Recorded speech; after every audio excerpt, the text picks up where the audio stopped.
Good evening. My name is Francis D. Tomaso, director. Whoa. He's the guy, not me. Director of SVA Galleries, and I welcome you to this evening's Artist Talk, the final event of the Master Series Steve Brodner. The exhibition you see on the screen, now on view at the SVA Chelsea Gallery, is the 31st in a series of retrospectives originally conceived in 1988 by SVA founder Silas Rhodes to honor, as he put it, the great visual communicators of our time. They are designers, illustrators, photographers, and art directors whose creations inform daily life in the public sphere, where their names, however, remain largely unknown. The point of SVA's Master Series Award is to extend recognition for their lifelong accomplishments beyond the esteem of their peers to a much wider and appreciative audience. Steve Brodner, selected from a poll of his predecessors, merits that recognition, having amassed a prodigious, strikingly original body of work that has left its mark all over the last half century. So now enjoy Steve's lecture. Then, before it closes on Saturday, go in person to see his rollicking, ferocious, and warmly humane exhibition, the Master Series Steve Brodner.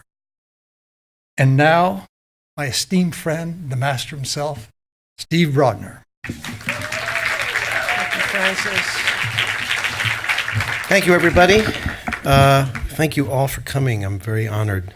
I'm very honored by everything this month. It's been a time of head scratching and mind-boggling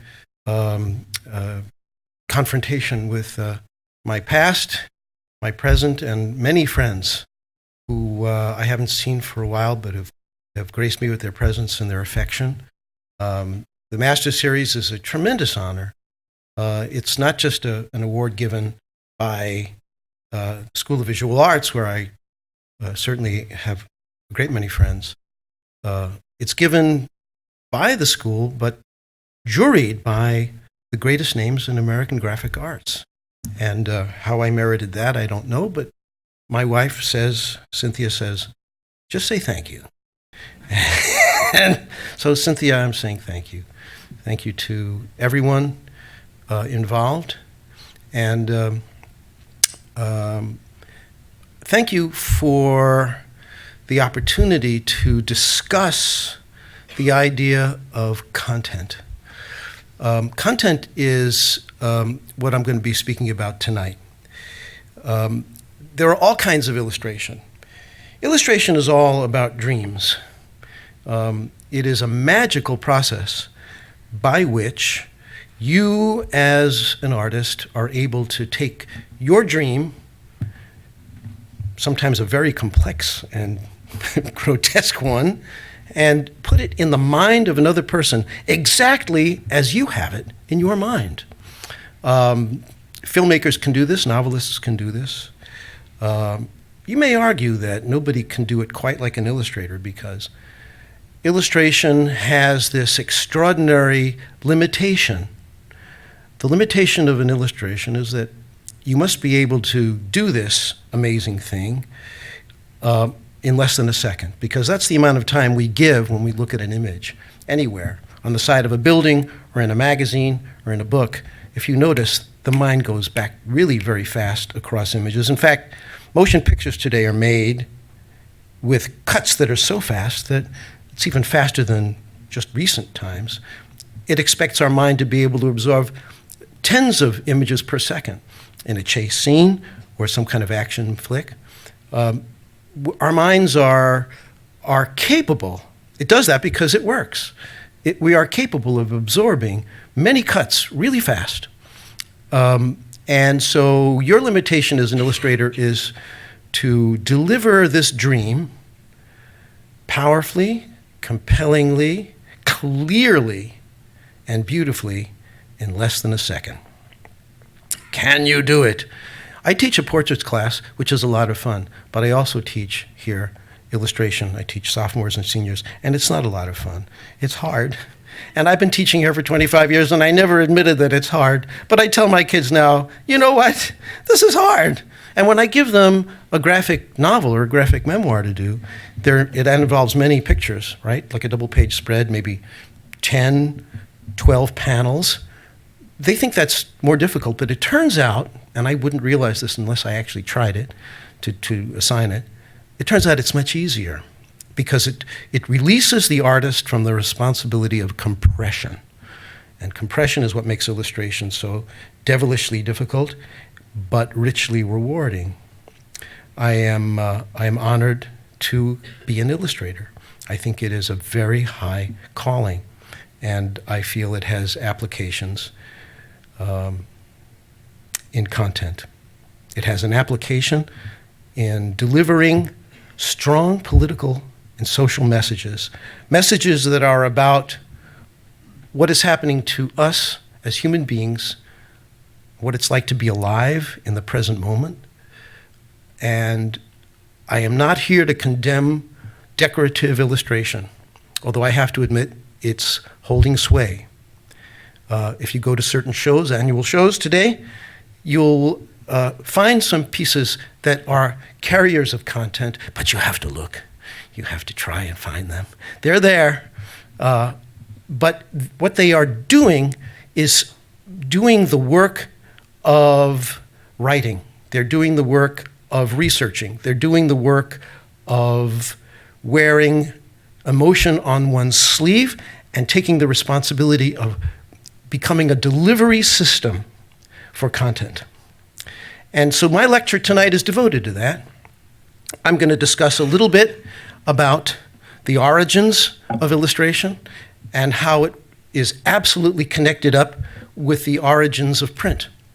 And then I'm going to point out the moment in the world of publishing when two roads separated off and illustration became about many other things.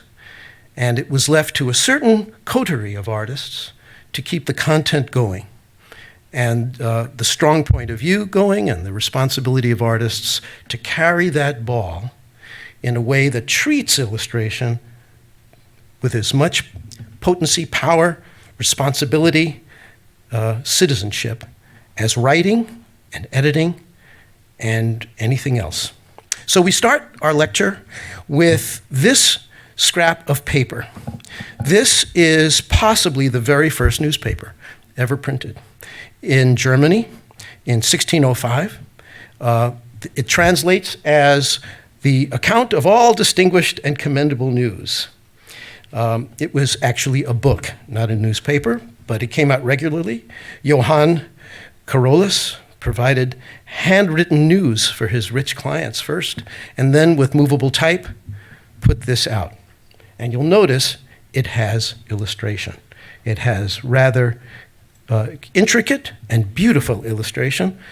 We arrive together with print. We arrive together with news.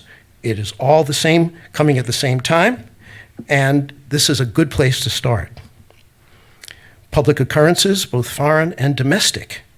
And this is 1690, the first paper in the United States, first multi-page paper. Prior to that, they were broadsheets. This is 6 by 10 inches, and it was a bit of history. I'm going to be moving back from the US to Europe and forth again to show how this all developed. 1665, the Oxford Gazette. It was called the London Gazette, but the first edition was in Oxford because of a plague in London, so they had to escape to go to Oxford to put this out. And actually, this London Gazette is still in print. It's from 1665. Poor Richard's Almanac. This began in 1733, actually 1732, and it lasted till 1758. Ben Franklin's brilliant production that included puzzles, games, humor, and forecasts of the weather. And what did Ben Franklin do during that period of time? Our first political cartoon. This was a vote a exhortation to the colonies to join or die, very concerned about a divided nation and how that could make the entire revolutionary idea a failure. That was a big issue, and to think that Ben Franklin is our first cartoonist, I dig that. This is a woodcut, and you can still see this on T-shirts and hats in the United States. And I don't think it's far off the mark for today in how we look at our current situation in politics. Back to Europe, we have Mr. James Gillray, the father of political cartoons. He did magnificent engravings, and we have the plum pudding in danger here. We have Prime Minister William Pitt and Napoleon, and the most classic take on international greed. Daumier, La Poire.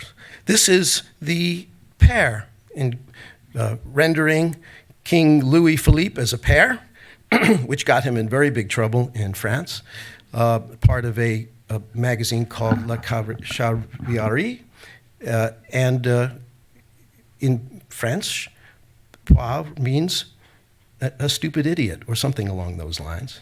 That last image of the pear can be applied to other people that you can think of.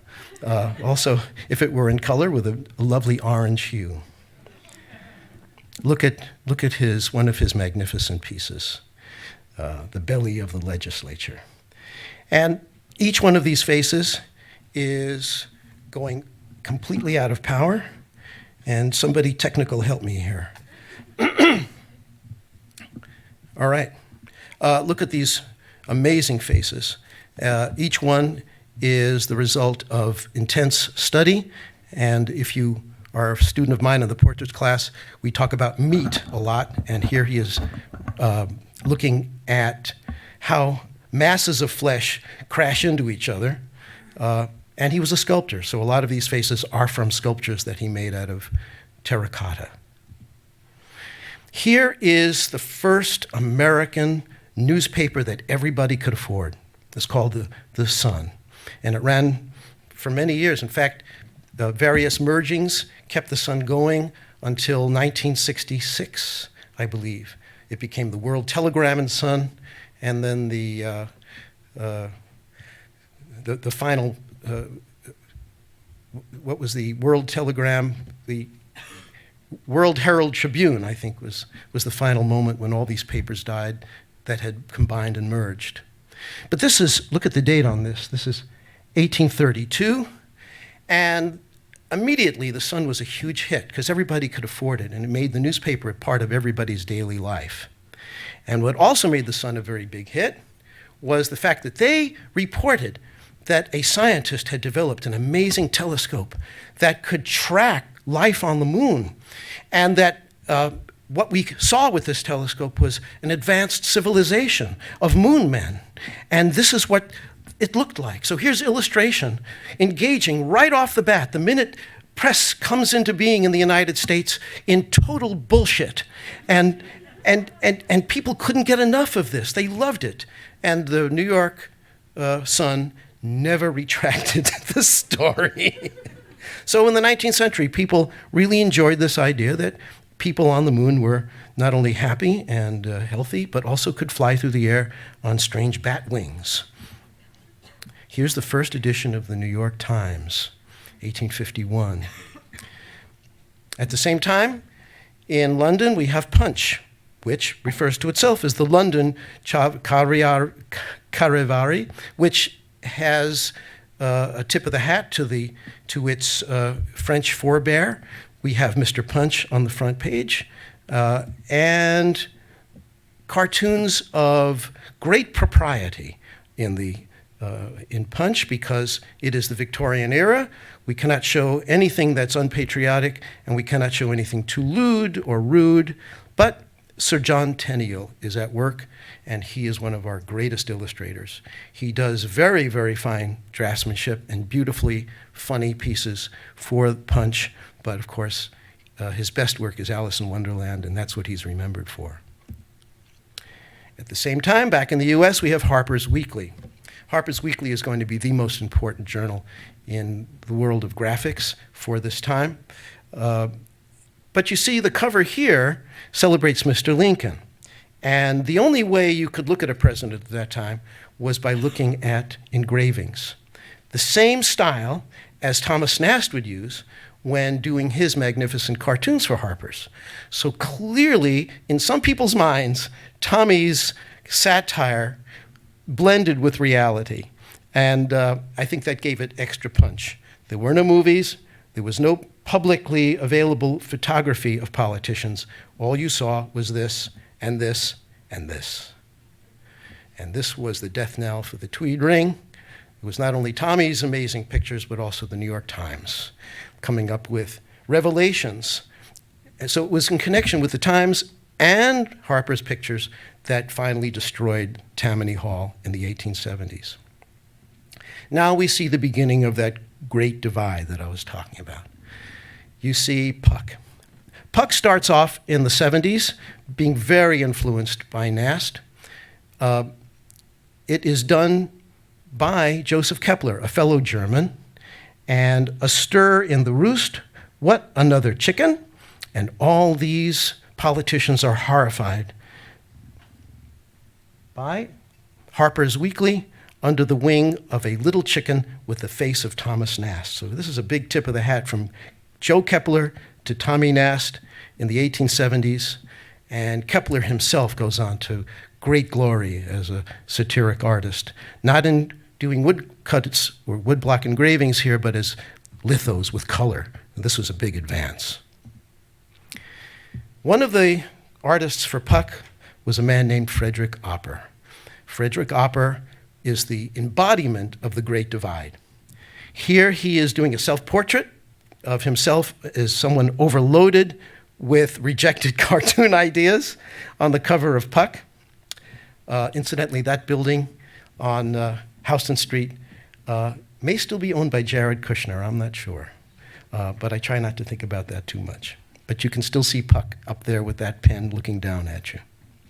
But Frederick Opper, when media changes and illustration and cartoons start to exist for entertainment and not necessarily for political commentary, is responsible for Happy Hooligan, one of our first comic characters. Admittedly, a racially tinged concept of an Irishman in New York at that time. He then joins the publications such as William Hearst's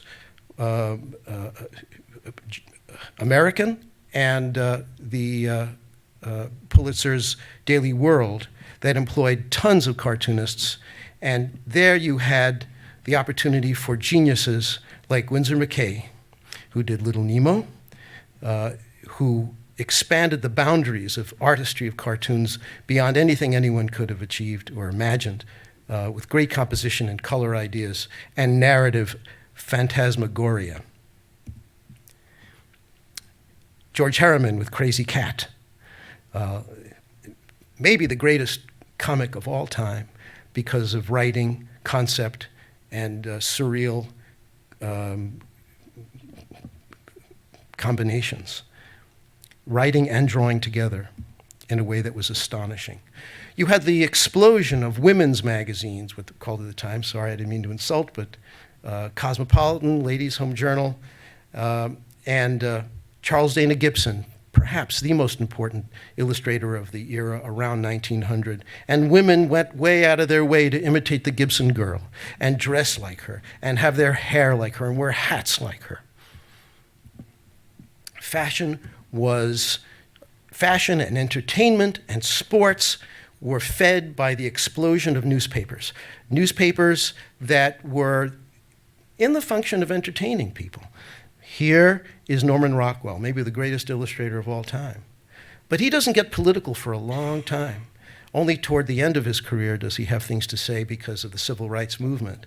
But straight along, he's able to tell a human story in a sentimental, charming, beautiful way that is a case study for any illustrator who wants to understand how to put art together in narrative. He's truly a filmmaker.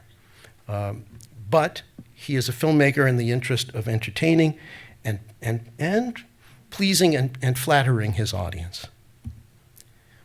Meanwhile, while that's going on, we have the content providers, those who are interested in speaking up and speaking out in society with very powerful things to say. Simplicissimus is a journal in pre-Hitler Germany, artists of which had to migrate as soon as the Nazis came to power, but had plenty to say until that happened. The most powerful of them all, I suspect, was George Gross. Here we have a complete scene done in line, magically concocted only of line weight and the power of outrage. Scientists determining a soldier fit for duty. John Hartfield, a good friend of George's, who was the greatest collagist of all time, worked frequently for Simplicissimus and others. Simultaneously, in the United States, we have The Masses. This is a magazine that was a place for radical cartoonists and people who had deep compassion leading up to World War I, at which time it was shut down by repression in the United States. This is a piece by John Sloan, hearkening to the June 1914 Ludlow massacre in Colorado, when the National Guard attacked a tent colony of 1,200 striking coal miners with machine guns. 21 were killed. In The Masses, you would find Art Young, who was capable of tremendously powerful pieces. This is a pen and ink rendering of Greed, and you could run this today and project it onto the White House. Robert Minor, talking about strikers and talking about police. Charles White, in a tribute to Frederick Douglass, great African-American illustrator. Ben Shahn, a person I kind of feel like I know, and he wrote The Shape of Content, which was a very important book for me and for a lot of people. These are people in the resistance during World War II, raising their hands in protest against the Vichy government. Back to the US, Willie and Joe, by a true American genius, Bill Malden. Bill Malden was a kid, 19 years old, working for Stars and Stripes while a grunt in the Army, and became world famous for these amazing studies of black and white brushwork, where because of a kind of a primitive fax machine technology, he couldn't use any halftone, but his use of black fields through brush, and still his mastery of being able to direct the eye from first, second, third, my students will know what I'm talking about, was so miraculous that all the cartoons read perfectly as missives from the battlefront. And one says to the other, wished I could stand up and get some sleep.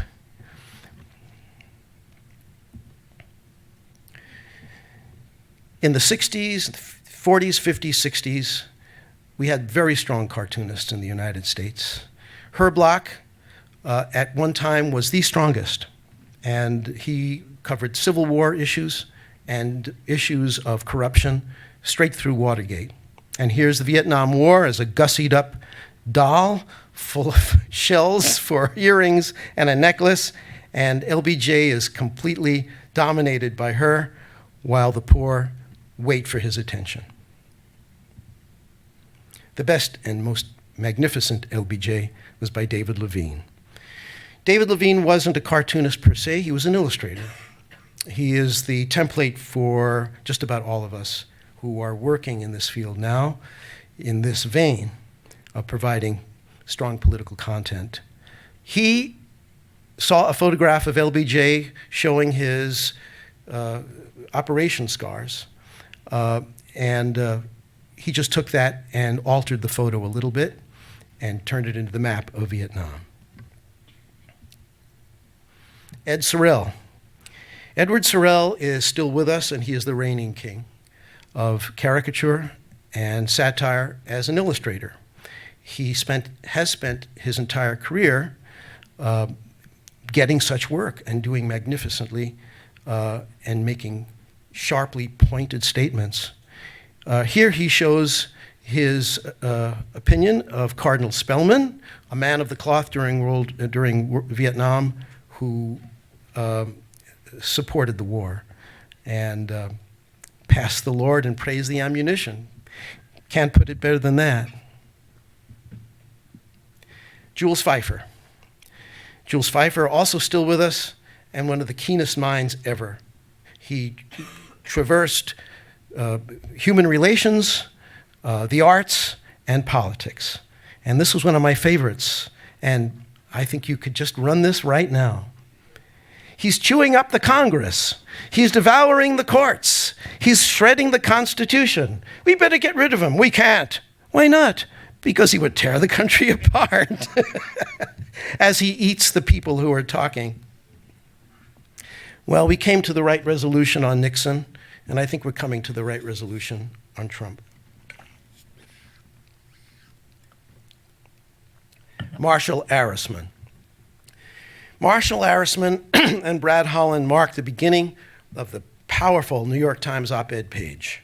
That ran for a few years as a place for independent expression and magnificent craft, combined as never before in print, even though the Times was a kind of a crude place for very well-crafted pieces.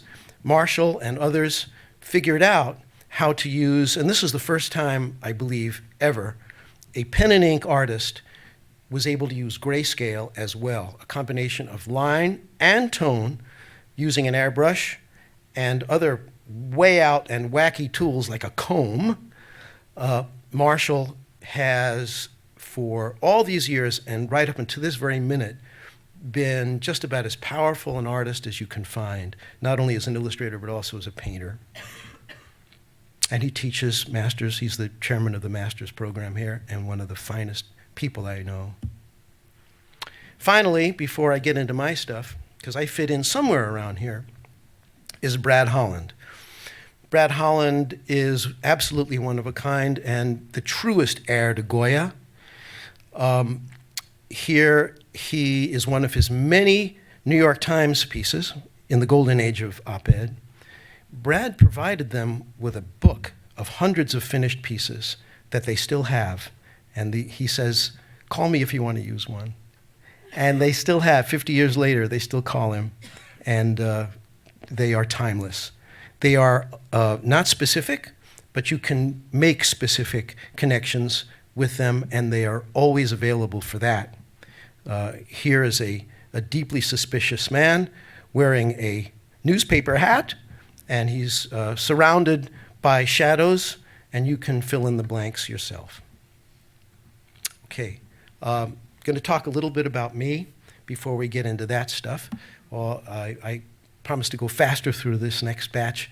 As I said before, our minds are faster, can keep up with flitting images a lot better than we used to. To state it plainly, when I was at Cooper Union, I was told that the kind of work I wanted to do, which was hearkening to these amazing people, was inadequate, foolish, commercial, and a waste of time. It was the 70s, and we needed, at that point, to honor trends in fine art, and Cooper Union was and is a school for fine arts. So what was I doing there? I really don't know. They accepted me, and it was free, so hell, you know. We didn't have any money, and I'm from working class Brooklyn folks, and that's where I went. But they tried to edge me out. So Dean called me into the office and said, you know, Brooklyn College has a wonderful art program. Why don't you consider that? And I said, I will. I'll think about that really hard, Dean. And of course, I didn't do a thing. I wanted to stay there. And I was finding some wonderful teachers, but they weren't teaching me this. There was no such thing as an illustration class. So while I was doing this, while I was going to school, I was learning how to do cartoons on my own. The dean went around to my teachers and tried to get each of them to change the grade, because he knew that if it went below 2.1, grade point average, they could throw me out. To his chagrin, they couldn't get anybody to change it, and I wound up staying at Cooper. And that next year, there was a cartoon contest that was held by the Population Institute. I entered it with a drawing done for the Cooper Pioneer, for the Cooper's own paper, and I won first prize. And here it is. It starts with a picture of the globe with a few people. It gets more populated and even more and even more and even more. And then finally, it's a death's head with a real goofy signature on the bottom. This won first prize. Gary Trudeau, I believe, won second prize. He's already a very established cartoonist. And Charles Adams, who was still alive, won third prize. Wow. And I had this amazing flood of publicity. And the amazing fact of it was Hirschfeld himself was a judge. And yes, that's me with hair and a really bad jacket. I'm wearing a better jacket tonight. That's one thing that's changed for the better. And at that party, at that reception where I won this award, the dean came over and hugged me and kissed me and thanked me, and I practically married me and assured me that everything was now going to be all right. And I could smell that alcohol on his breath, because I think that's what presidents do. They go to parties a lot. Anyway, I was pretty secure, and I wound up taking a 6-credit independent studies course with a professor I loved named Charlie Seid, who was kind of an old radical himself, and I was off and running. And after school, I got a job on a paper in Jersey, imitating, at that time, my style was very derivative of Nast and woodblock engravers of the 19th century. For this, I was told I should lay off politicians. So in my spare time, I would do things like this and send them to people like Steve Heller, who got me in the New York Times Book Review. Also, I would be putting out a magazine of my own, kind of stupidly, ambitiously and stupidly, youthfully, called the New York Illustrated News. And here's a parody of Lillian Hellman's fur ad. This is a plastiline statue. Sorry, it didn't make the transition over 40 years. Plastiline doesn't. It would have been nice to have. I thought all Reagan ever wanted was an Oscar, so I made him one. This is in the show. Reagan and others dancing to Jesse Helms' tune, which wound up actually being the tune of our time. After a while, it became clear to me that crosshatch engraving imitation was only getting me quaint, antique jobs and not strong political statements. So I tried to draw my way into painting, and this is my first attempt. Got into The Nation, and it's Reagan as a bull in the bull ring, attracting angry Americans, alluring them into war in Central America, which we did fight by proxy. Reagan kind of going out of focus. That was from Mother Jones. Here is Margaret Thatcher crossing the names of the unemployed off as the dead come back from the Falkland Islands War. This is colored pencil, and you can see I'm kind of learning how to do this. This is a weird combination of oil paint and watercolor. Margaret Thatcher presenting not Margaret Thatcher, Jeane Kirkpatrick, presenting a muscular foreign policy. Here is my first journalistic piece. I took myself to the Bowery. I hung a camera around my neck, and it was a point and shoot, and I didn't pick it up, but I just took shots without flash. And I was able to combine these images together to give a sense of what it was like to sit on the coldest day of the year in the homeless shelter on 3rd Street and the Bowery. Building a portfolio of such like, I was able to get journalistic jobs that sent me places. Here's my first one, covering the farms crisis for The Progressive. Family farmers being forced out of farming by Reagan FMHA policy. We still see the remnants of this today. A lot of damage was done Trump is finishing the job. Here are more families that I got to talk to. Brave people who learned the law as well as lawyers and were able to defend themselves and their friends. Spy magazine became a very big deal to me, and I got a lot of work from people like Kurt Anderson and Graydon Carter. So here is, if you can see it, Donald Trump in the upper right-hand corner of crackpot presidential candidates from 1988, I think it was. Jesse Jackson, body slamming Pat Robertson, Oliver North, and then there's Trump in the upper right. What a joke. Another Trump for Spy. This is in the show. Who dreamed, who thought it was possible? It's just a ridiculous idea. Give me a break.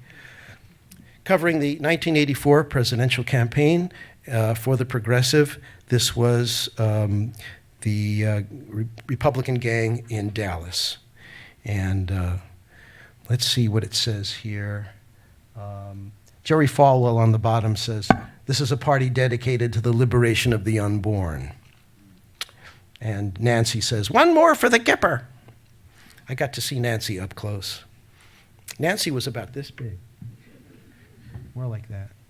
And her face was just really ageless. What a wrinkle-free, amazingly lifted face. But I realized something, that you can't lift the hands. So when someone went to Nancy to shake her hand, out came this claw like this. And it was like, whoa. That told the story. Oliver North. So now you see me sort of coming into my own as a stylist. I'm doing watercolor in a way that's most comfortable for me. This is Ollie on the Brink. Oliver North, if you might remember, was Iran-Contra operative who shamed the Congress by testifying to being proud of what he did and not responsible at all because he's a good boy and a brave American and he fought in the war. And by golly, the cards and letters came in, sort of a Mr. Smith goes to Washington in reverse. Mr. Hitler goes to Washington. This is when my career really changed. Iran-Contra caused the press for the first time to really criticize Reagan. Prior to that, there was not a sense that he was touchable. We've all seen this with other presidents. And then the evidence starts to come in of ineptitude, incompetence, malfeasance, maladministration, and stupidity. And when you make enough of those mistakes, which Reagan never did in the beginning, the veil was taken away and people could see a senile, befuddled old man. And someone who really was a liar, but was too well liked still for an impeachment and too close to the end. Now I'm getting work from a lot of places. So I would say my career in the big magazine starts in 87, 86, 87. Playboy, Ed Meese with a Joseph McCarthy t-shirt. For Esquire, I'm covering the conventions. This is 1988 at the Republican convention. How can we thank thee for this electrifying young giant from Indiana? No, not Mike Pence. Dan Quayle. There's quite a history of electrifying giants that come from Indiana. Reagan was a little confused in his final speech.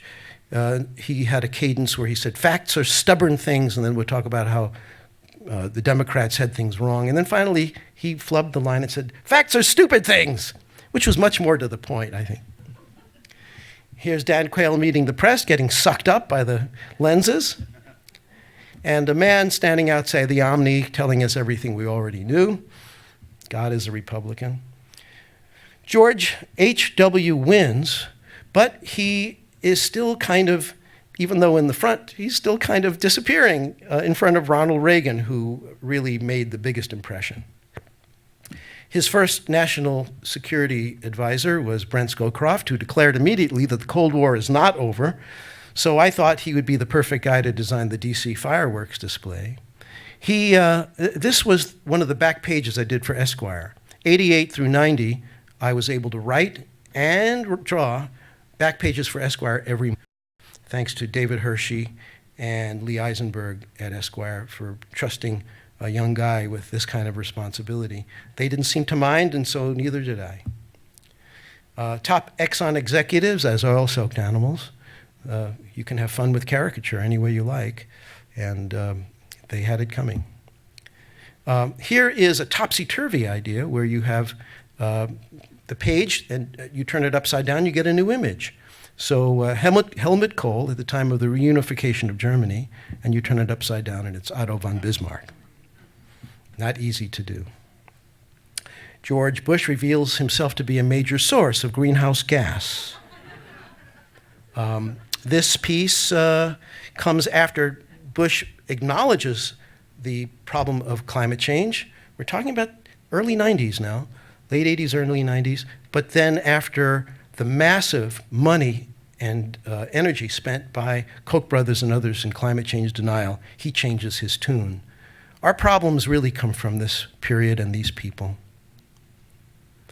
A story I did was a Colt firearms strike in Hartford, Virginia, Rhode Island, Connecticut, sorry, and teaching 3 classes today. That's what's happening to me. Steve, hang in there. And these people were becoming rude, crude, as they were slipping out of the middle class. The strike had gone on a long time, and Colt was starving them out. An administrative law judge had voted in favor of the workers right after my story appeared. I don't know if it had anything to do with it, but I was very proud of what I did in any case.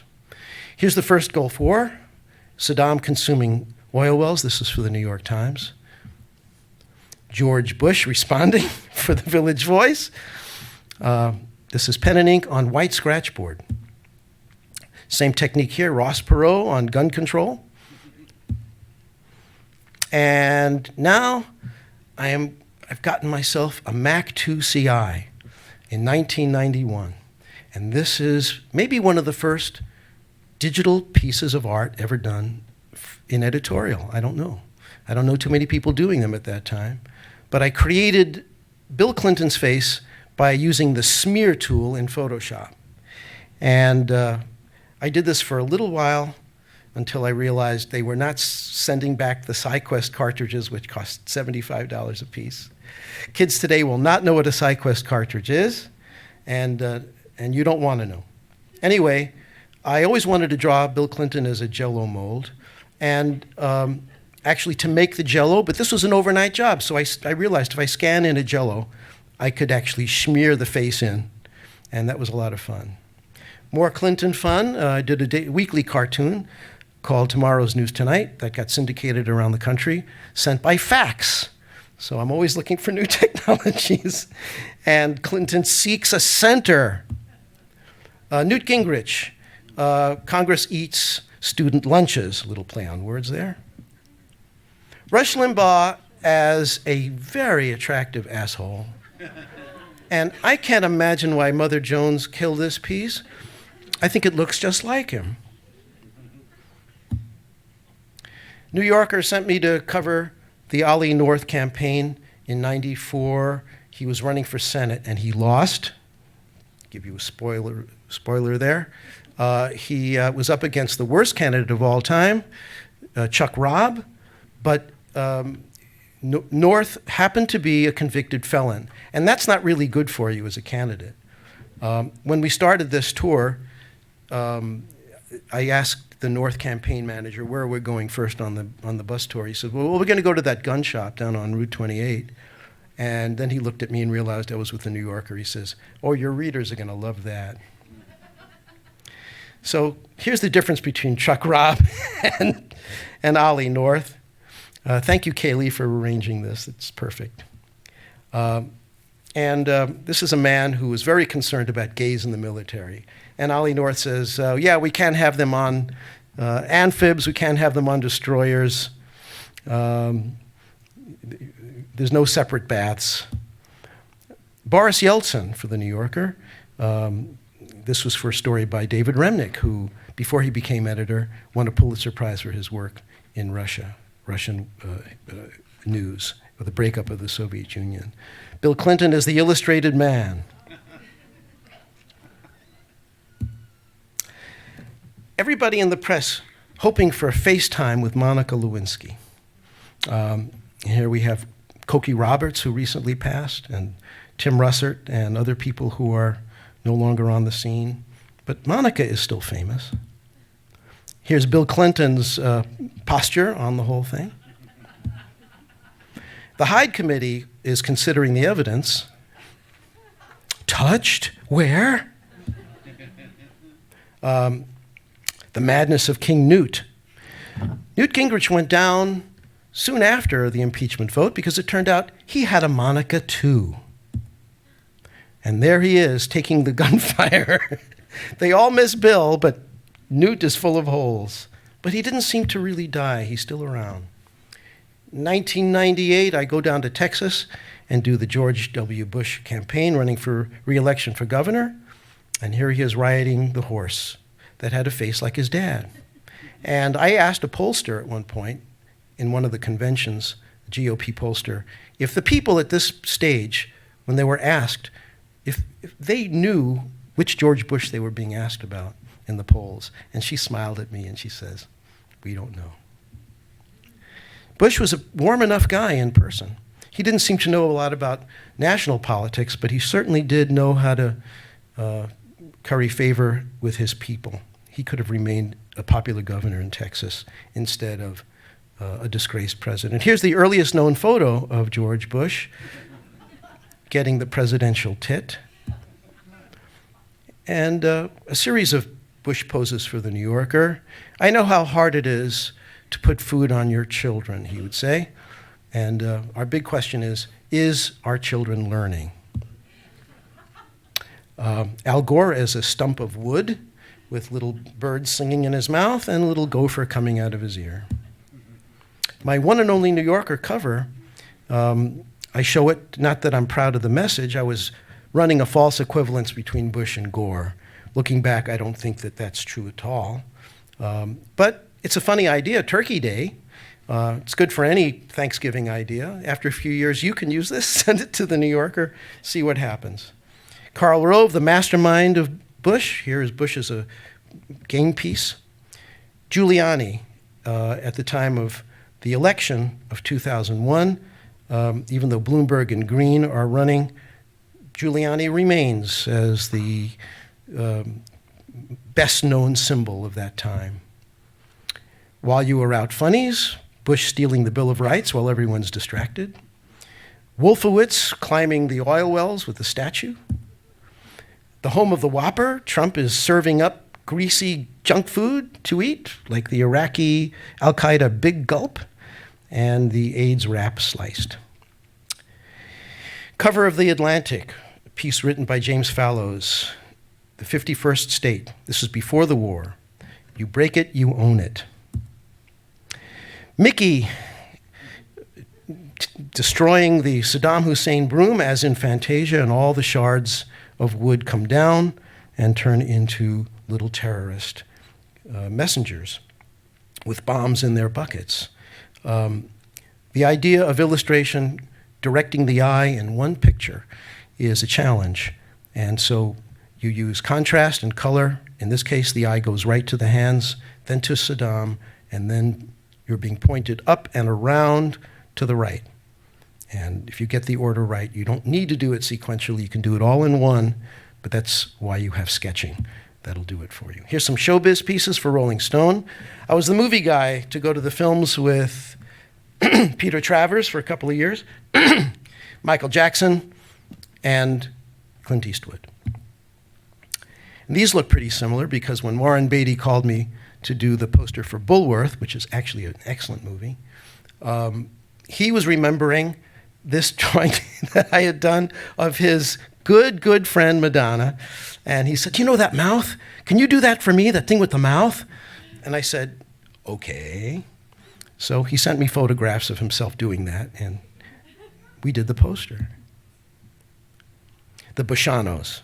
You're always looking for metaphors, and I found a link to all the characters in the Bush administration with specific characters in The Sopranos.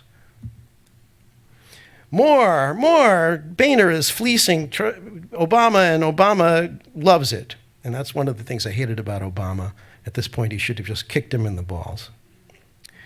This is a kind of a recap of the whole Obama thing. He's got his legs on both sides, trying to please everyone, and the result is constant war, 24/7, everywhere behind him. And it's only, of course, gotten more interesting. And then we come to Trump. This for Time. This piece for The Nation. We have people criticizing me for the swastika, saying, you've gone too far with that. It isn't that bad. I mean, he's just a Republican, and you don't know what he's going to do. Well, I published this in December 2015 before anything really happened, and it's only become more salient every week. I don't believe that this is in any way an exaggeration. We do, in my opinion, have fascism in the gates.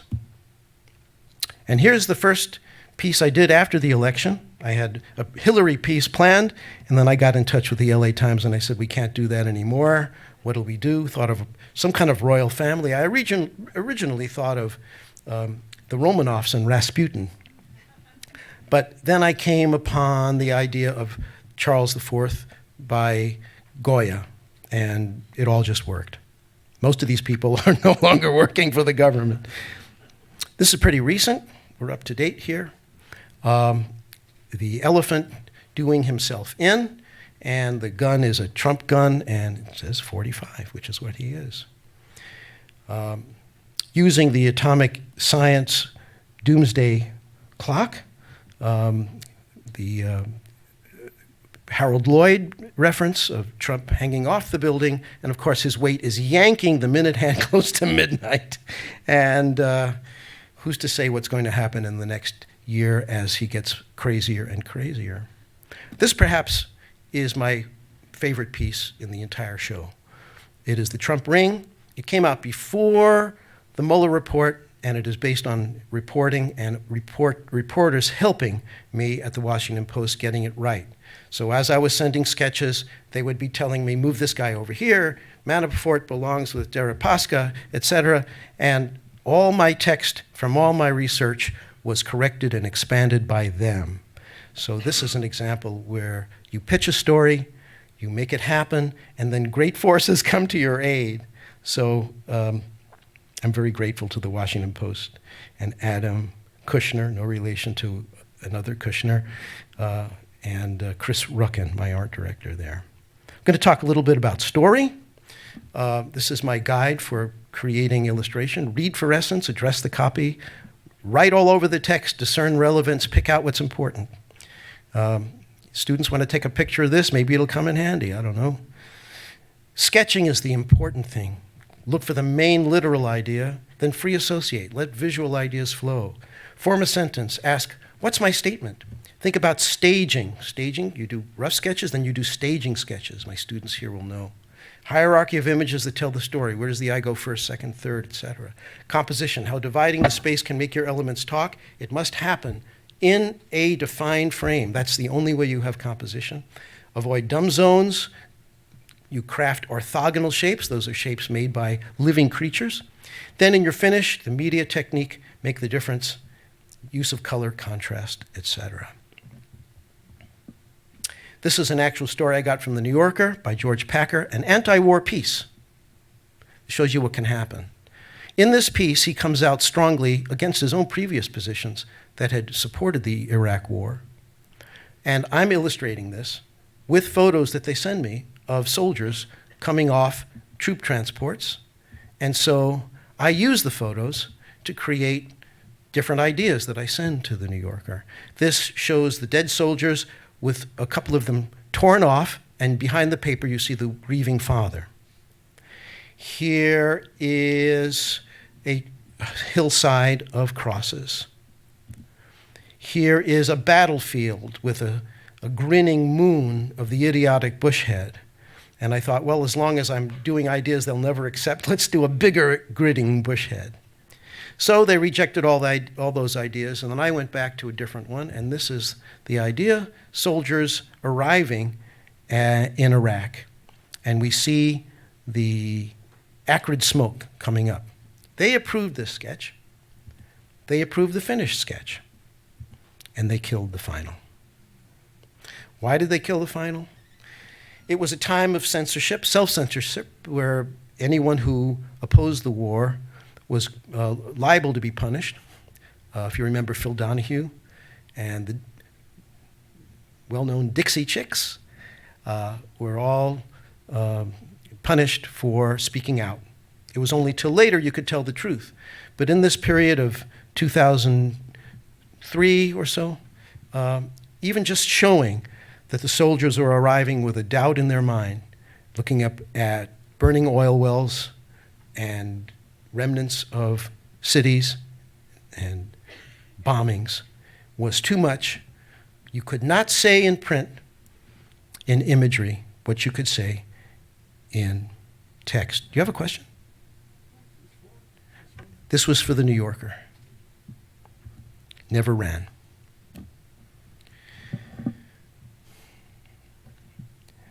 Being censored for a drawing is nothing compared to getting your hands broken. Ali Farzat is a Syrian cartoonist. He was critical of Assad, and in 2011 he was pulled out of a vehicle by gunmen who beat his hands and broke them. That's paying a price for freedom of speech. This is a cartoonist known as Eaten Fish. He spent 4 years in detention for his work and is now free. Rob Rogers last year won many awards in his past, but last year was fired for doing Trump cartoons.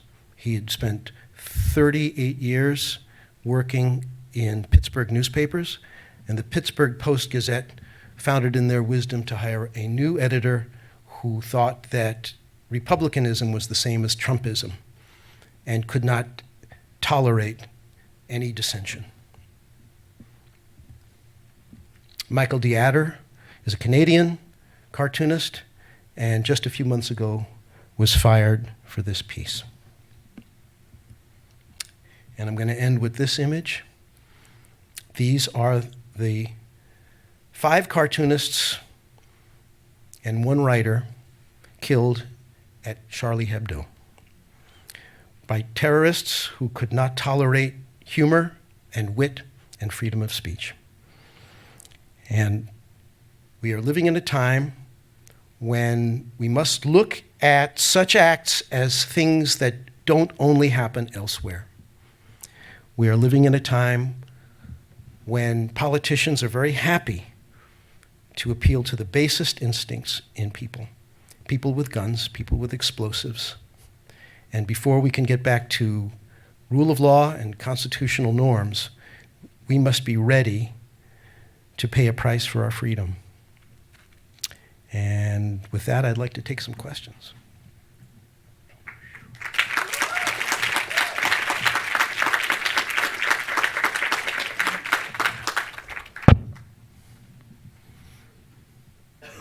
Yes, there's a microphone right there.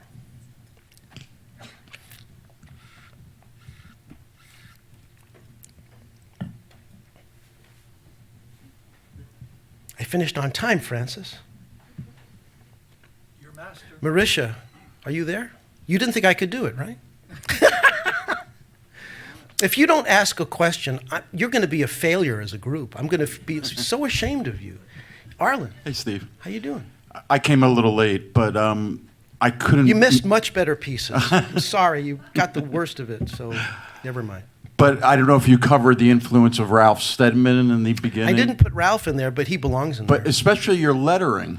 Uh-huh. Very Ralph Steadman influenced. I'm influenced by Yeah. him. You could see I didn't put Hirschfeld in, and somebody said I'm like the spawn of Hirschfeld and Steadman. Well, little David Levine, all those guys. David, yeah. But I also, in the way you abstract figures, I'm wondering if one of your contemporaries in animation, Bill Plimpton, who also abstracts and stretches and twists his Oh figures. man, I love Bill. You guys, in a sense, influenced each other, or? It's possible. You know, in the very beginning, about 45 years ago, we were both on the Soho Weekly News together. Yeah. And we didn't know each other, but we were looking at each other's work.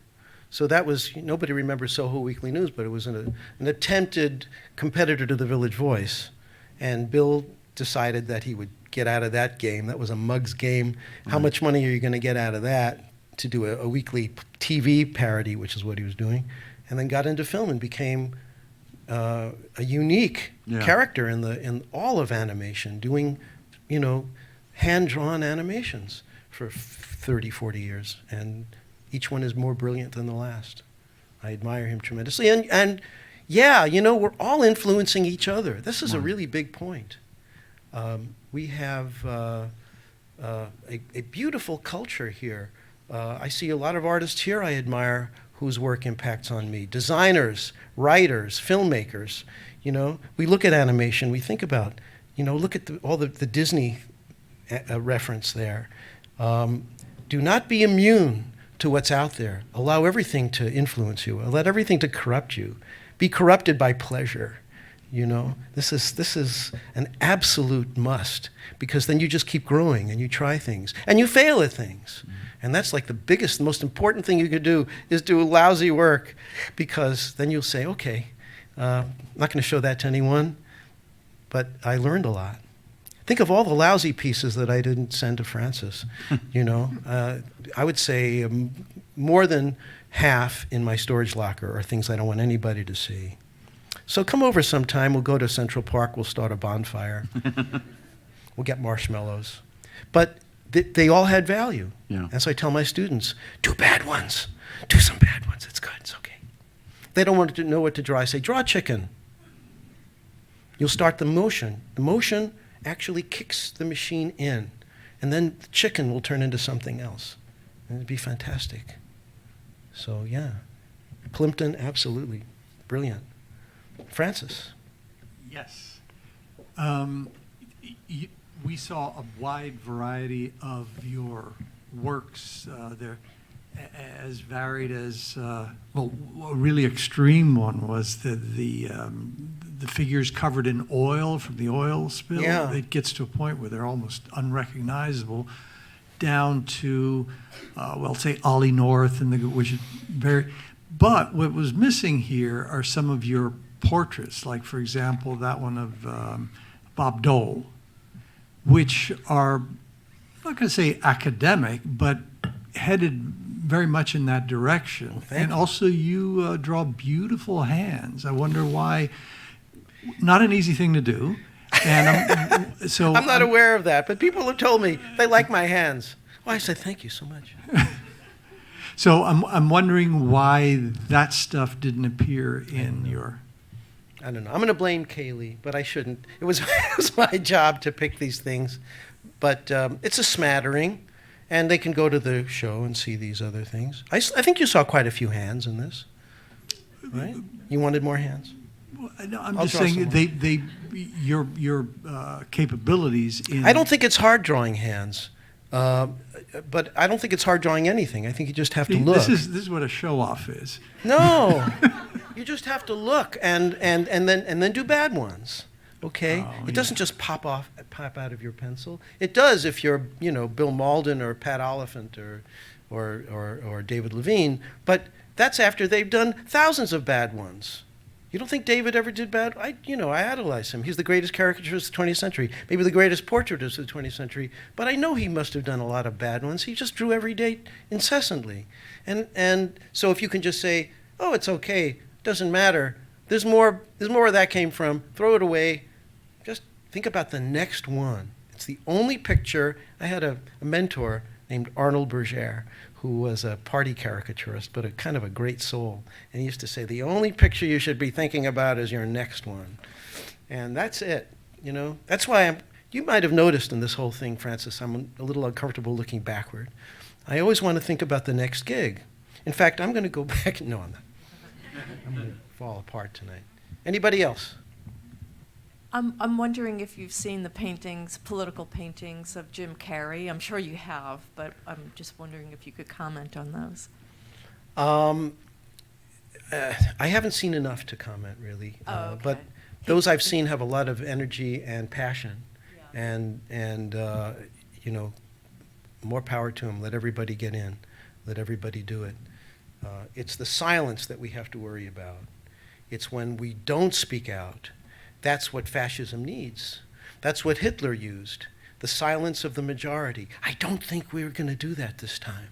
I think those people who booed Trump in the Washington Stadium, those people in time of Hitler would not have done that. They had been afraid. Trump had 3 years to do it, and he couldn't do it. He failed, okay? This country is still America, and they still do this sort of thing. They're still obstreperous, rude, and to the point, and when you step over the line, you know it. And 2020, in spite of the Russians, in spite of everybody, it's going to be amazing. So keep the faith, baby. Thank you. You had to give me the chance to do that. That's great. Everybody do art. Everybody make art. Everybody make slogans, T-shirts, posters. Get out there. Next time there's a big rally, there's going to have to be like a huge rally in Washington when the impeachment starts. Surround the place, flood the place, whistles, pots and pans. It's going to be great. Thank you. Thank you, Mom. Anyone else? Hey, Steve. Hey, Dave. How you doing? Good. I was just wondering, I mean, 50 years focused mostly on politics, and it's got to be frustrating, no? Where do you keep that fire lit? You know, how do you got to get beat down at some point along the road, no? And just the lack of progress, or just this repetitive. But I haven't seen lack of progress. No. I've only seen great progress. You know, I'm older than you, so Yeah. I'm older than almost everybody here, except for Danny Plavin. Okay, but I really have seen the world change a lot. You know, when I was a kid, you could make racist comments and no one would say anything. That's not the case anymore. Everybody made anti-gay jokes, and you can't do that anymore. Everybody smoked, and now nobody in an indoor situation, in an airport, in a theater, at a party, smokes. Women are treated way differently than they were then. Even if they are not universally treated well, people can shame them because we know what the standard is. There are 100,000 ways in which the world has gotten better. And it's because activists got involved, people did not remain silent, they stood their ground, and they say, no, I'm sorry, that's not acceptable anymore. That's a really great thing to say to someone, by the way, who says a racist or an anti-gay remark. I love to do that. I say, you know, I remember a time when people used to talk that way, and we don't talk that way anymore. And you need to catch up with the times. And it shuts people down.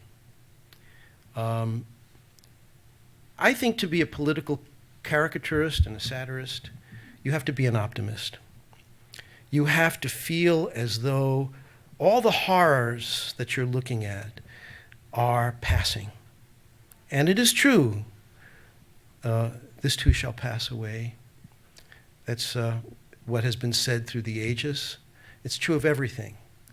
And Trump and his kind are going to be put back under the rock because you can't stop the fact that 60% of this country finds this abhorrent.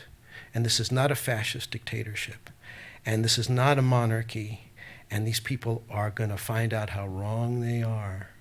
So I'm an optimist. I always have been. And all that ugly stuff that you see in the show, all those grotesque faces, I believe we have power over them. And I don't ever believe we're defeated. And that's my message. I see this as a beautiful country still. And a lot of people who are Trump supporters are going to be out of luck because what's happening to the Republican Party nationally is what happened to the Republican Party in California when they passed Proposition 187 and put all their money, they doubled down on racism. And what happened was that they wound up with a minority party without one person, without one majority in any house of legislature or the governorship. And they are a rump party. And the same thing's going to happen in this country.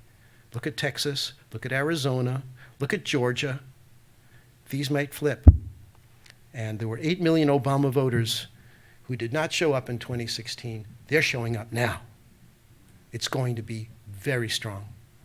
And I'm going to go to Philadelphia next summer and knock on doors. And I urge everybody to pick a swing state, Florida, Ohio, Michigan, Wisconsin, knock on some doors. If everybody does it, we'll flood the zone, and it will be a massive turnout. It's going to be anyway, but we should not accept it and just, maximize this opportunity to take the Constitution back. It's all about the Constitution. Yeah, Ed. Steve, where do you think all of this conviction to politics came from? Have you always been sort of a social warrior, and where did it start for you that this became your journey? Well, I'm a child of the 60s. For the YouTube people, Ed just asked, where did this all come from? I'm a child of the 60s, and I grew up in a time when there was ferocious public debate. There were like fistfights on street corners, I remember, over the Vietnam War, over Watergate. In Brooklyn, working class Brooklyn, there were a lot of Nixon supporters. Got to keep your fascists straight.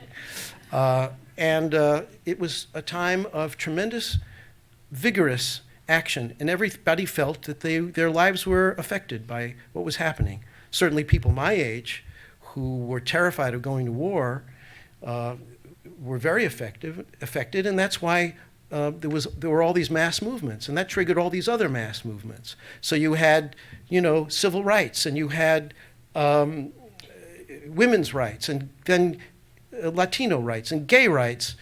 It was a time of an awakening that was going on, and I became a political junkie because I saw the connections between all these things.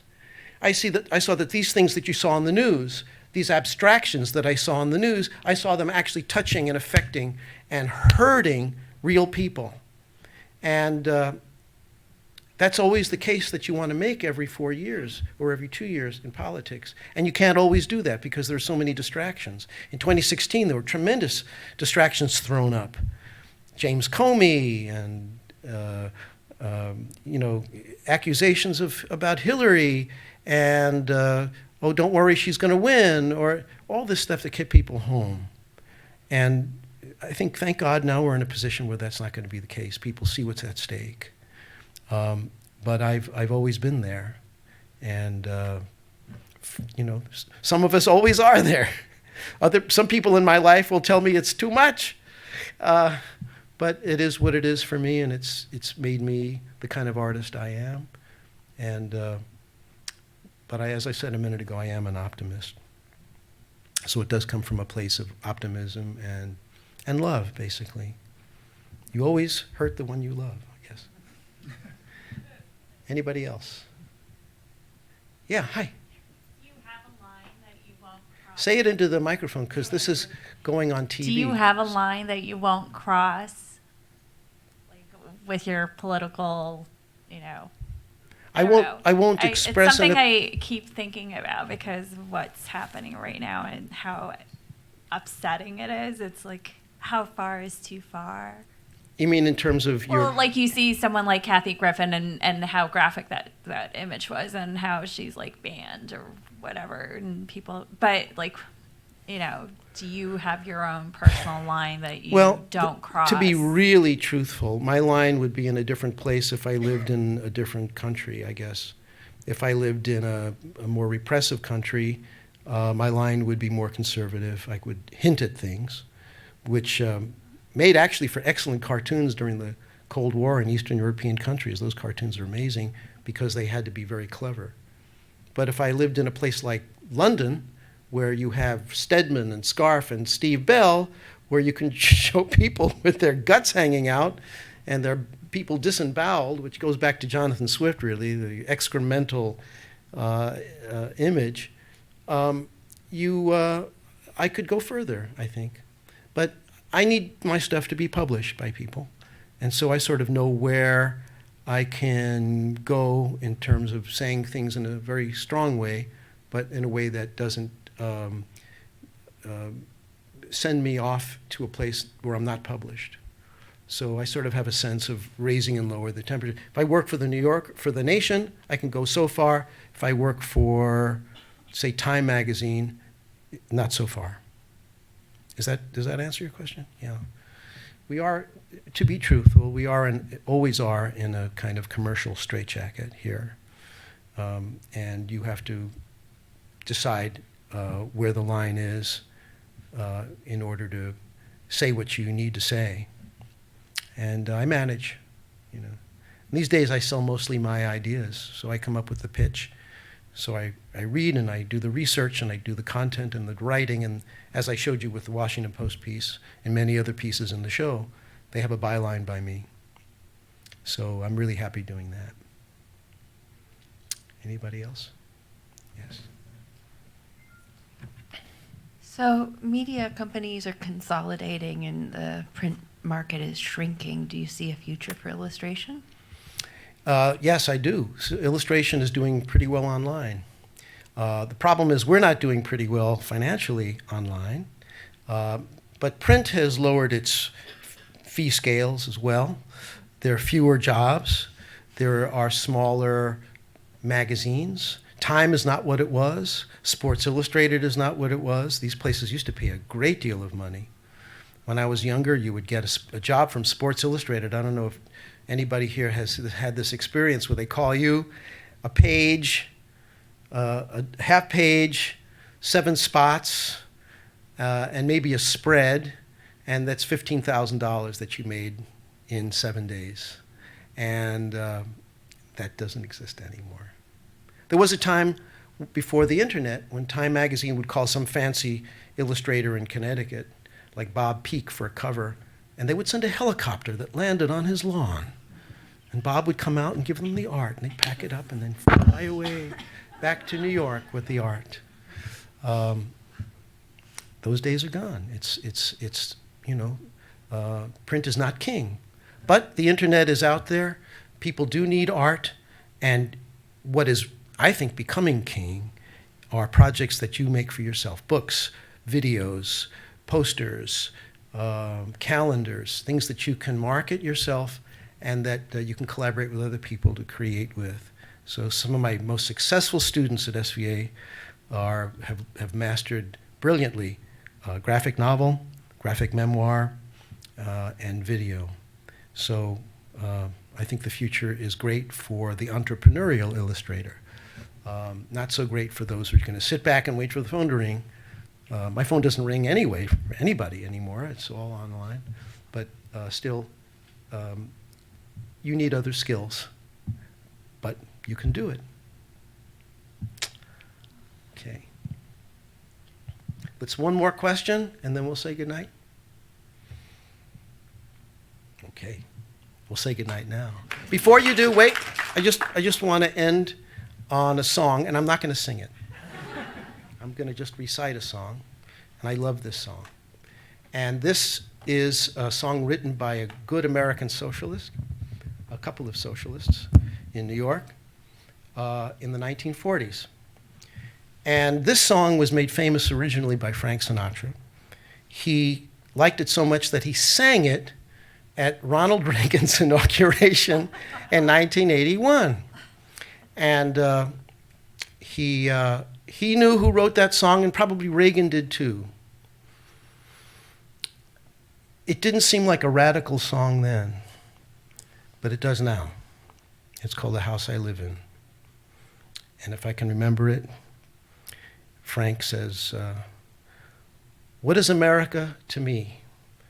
A name, a map, a flag I see. A certain word, democracy. What is America to me? The house I live in, A plot of earth, a street. The grocer and the butcher and the people that I meet. The children in the playground, the faces that I see. All races and religions. That's America to me. The place I work in, the worker at my side, the little town or city where my people lived and died. The howdy and the handshake, the air of feeling free and the right to speak my mind out. That's America to me.